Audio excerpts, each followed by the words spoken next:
իրավիճակը հետևյալն էր։ Նախքան համագումարը իմ կողմից ներկայացվեց դիմում թե քննչական մարմնին, թե դատախազության։ Այդ դիմումում ոչ թե խնդրում էի դատական ակտը պարզաբանել, այլ խնդրում էի ընձեռել հնարավորություն, որ նման ուղերձով հանդես գա։ Իսկ իրենք հողում են արել, որ չեն պարզաբանում, որտեղ դատական ակտ է։ Ես օրինակ քննչականից ստացել եմ պատասխան, որտեղ վերջիններս ասում են, որ իրենք դատական ակտը չեն պարզաբանում, բայց ես դա էլ չէի խնդրել իրենց։ Ես իրենց չէի ակնկալում դատական ակտի պարզաբանում քավլիցի։ Ի վերջո, եթե տեղի ունենա խախտում, պայմանականորեն օրինակ, արգելված է նման ուղերձ կատարելը եւ դա տեղի է ունենում։ Ով է դրան արձագանքում։ Քննչականը, որպես վարույթ իրականացնող մարմին։ Իմ հարցադրումը հենց ուղղված էր քննչականին դրա համար, որտեղ քննչականը կարող էր ասել մենք դա խախտում չենք համարելու, որտեղ իրենք են այդ բացառիկ գնահատողական լիազորության ոչտվածները։ Բայց չի սահմանափակվել քննչականով, նաև նման դիմում ներկայացրել էի դատախազությանը,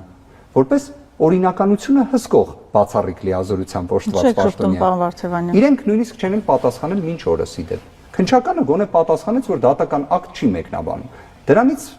հետևությունը մեկն է, որ մերժում է իմ դիմումը։